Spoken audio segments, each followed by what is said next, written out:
glad you made it to part 2.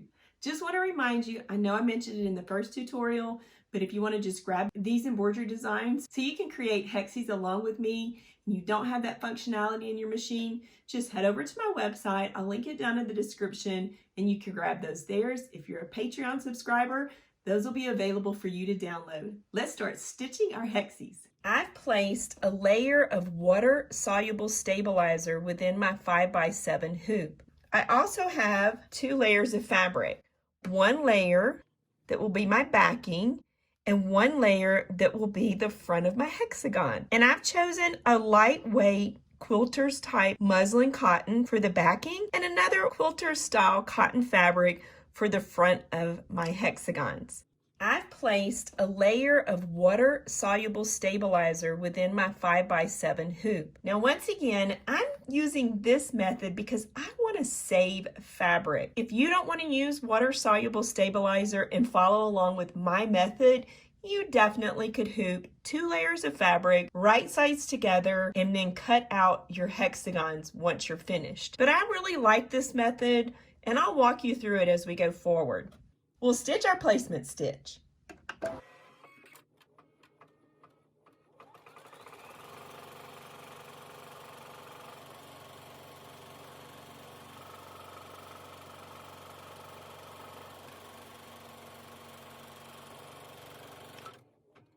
Now I've stopped my rectangle. When we're designing an IQ designer at this time, you'll notice that it tracks over itself twice. And I really don't have a need for it to stitch all the way around. So at this point, I just stop, I cut my threads, and then I'll skip forward to my hexagon pattern.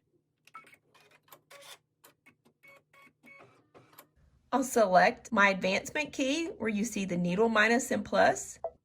We're going to go forward to our hexagons. You'll notice right now I'm seeing my rectangle, so let's go forward. And now you'll notice we have our hexagons on our screen. We'll select OK. Let's place our fabric and stitch those hexagons. I'll take my bottom fabric first. Here's my light cotton fabric. I want to make sure that I position this fabric so that the fabric's located on the outer 4 areas of the rectangle. Our hexagons are actually going to be a little bit inside that area, so we'll be safe. Next, we'll take our front fabric, our printed cotton fabric. We'll place it right sides down on top of the white base fabric. And when we have that in place, we'll start stitching.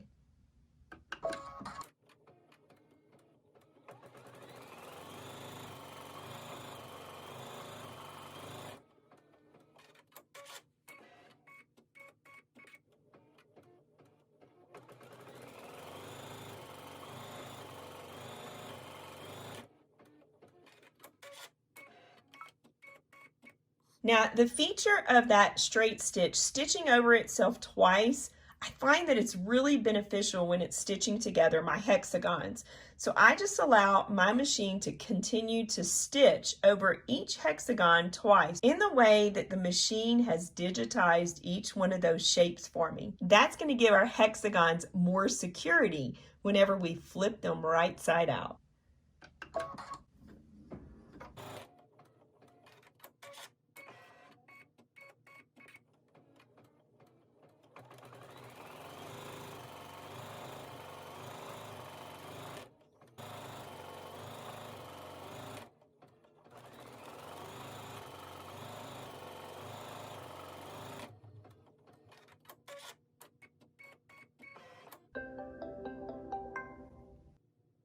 We'll remove our hexagons from the hoop.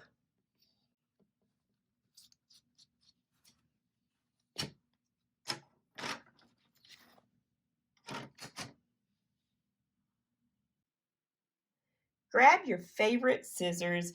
You'll notice that the scissors that I have a nice point on them. Let's look at those scissors. I have a pair of the Karen K Buckley scissors. I love the way these scissors cut. You have a nice sharp point, that serrated edge. And these Fiskars scissors are nice as well. So whichever scissors that you have that cut really nicely, some little pristine points are probably going to be the ones that you're going to want to use for cutting out our hexagons. Next, I have my rotary cutter, my mat, and a ruler. This is optional. What I typically like to do is I'll just start with my ruler, and you'll notice that the edges of my hexagons pretty much line up on the outer edge. So I typically use my rotary cutter to clean it up. We're going to be trimming 1/8 of an inch on the outside edge of the stitched line. So I'll just use my ruler, align it so that I have that approximate 1/8 of an inch outside the stitched line, and I'll rotary cut up the edge. I'll do the same process to the opposite side.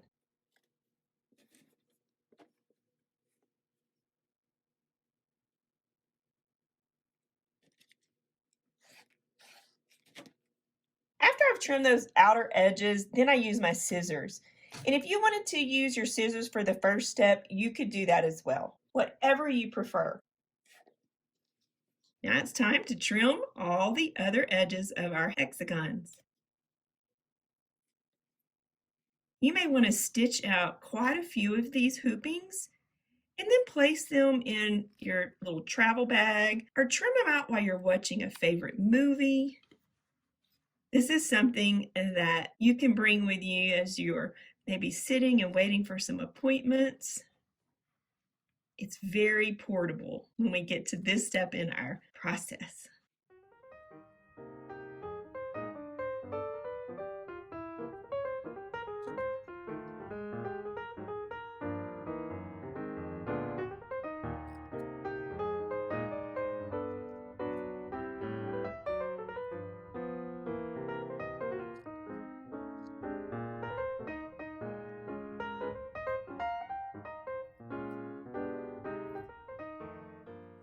So you'll notice that we really didn't waste a lot of fabric. I really find that using the water-soluble stabilizer is my favorite method. And that way I don't waste fabric. Now let's take our hexagons that we've already trimmed and start flipping them. Next, it's time for us to flip our hexagons. On the back, we have that water-soluble stabilizer. So the first thing I like to do is just grab a hold of the stabilizer only, and pull it away from the base of the fabric. And once you feel like that you've just grabbed a hold of the stabilizer, grab your scissors, whichever ones you want to use, and just snip a little opening. Once you've snipped that opening, then cut towards the corners, and then we'll trim just inside the stitch line, trimming away as much of the water-soluble stabilizer as you can. Now, I typically don't try to trim the tails. Those are going to be positioned within our hexagons. Oops, I just trimmed that one, but I typically don't trim them. Those will be positioned within our hexagons whenever we turn those right side out. Now let's talk about the water-soluble stabilizer.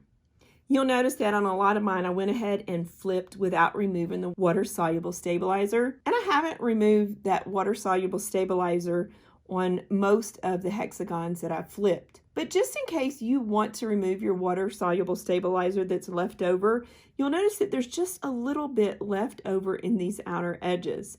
So before you flip your hexagons, if you want to remove that water-soluble stabilizer, you'll want to place them in a little bath of clean, clear water and just work that water-soluble stabilizer out of your fabric. Now, if you do this, you're going to have to wait a bit. They'll need to dry before you flip them. It doesn't take much to remove that little bit of water-soluble stabilizer that's left over. Okay, so once you find that you've removed your water-soluble stabilizer, then you can remove them from your water. Just lay them out flat, let them dry, and then you can go forward with your snipping the backing fabric and flipping. I usually just lay them flat and let them dry. At this point, if I'm rinsing away that stabilizer, it's going to take a while for those to dry. So just set those aside. And once they're dry, you can continue that flipping process. What do you think? Should we remove that excess water-soluble stabilizer or not? Comment and let me know what you think about rinsing or not rinsing that water-soluble stabilizer. Okay, so now we've trimmed most of that stabilizer. We'll set that one aside. I'll do the same process to all of my little hexagons. Now that I've trimmed the stabilizer on a couple of them, let me show you the next step. Next, we'll take and we'll grab a hold of that backing fabric, and notice how I'm just pulling it apart. We're going to snip a little slip in the back of that fabric, and then we'll trim straight about 1/4 of an inch from one edge and 1/4 of an inch to the opposite edge. You don't want to go all the way up to the stitch line. We want to have enough so that when we flip it, we have this area creating a finished outer edge on all of these edges. So once you've done that, then you'll start flipping it. You may have a little tool that helps you with this type of process, some little tweezers that you could grab a hold and flip. But for now, I'm just going to use my hands.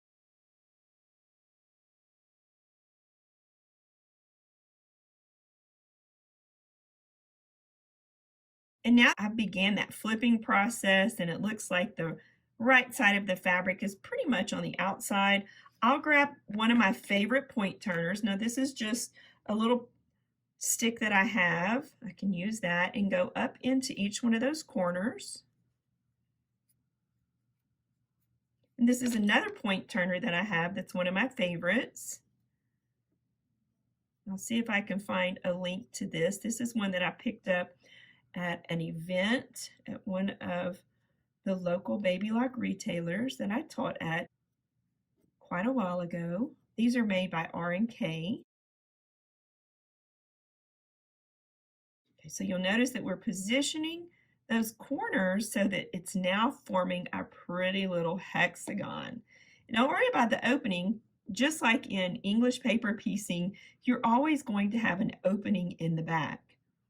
Let's flip it to the front. What do you think? Aren't these easy to create? A great process to carry along with you on the road, trimming and flipping. And that way, when you get back home to your sewing studio, you can do all your pressing and you'll have lots of these cute little hexagons created. Let me finish up flipping all of my hexagons.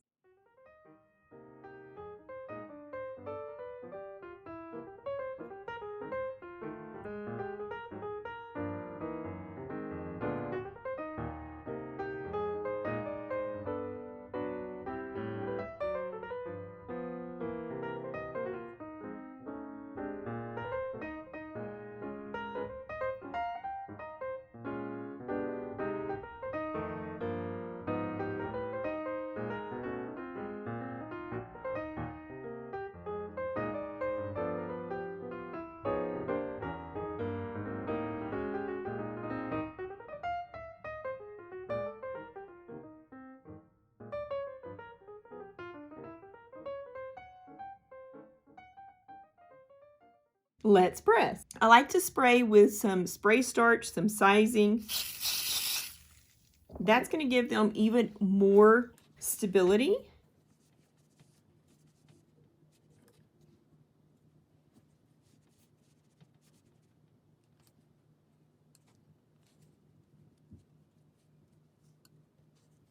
I also like to flip them over and give them a press from the back side as well. We finished stitching our hexies. Now let's put them all together. I love this part of the process because then we get to start seeing what we've accomplished. They are just so cute. And again, I'm obsessing over this process, so I'll have little hexies in a little carry bag with me all the time when I'm running here and there, flipping hexies, getting them ready for the sewing process.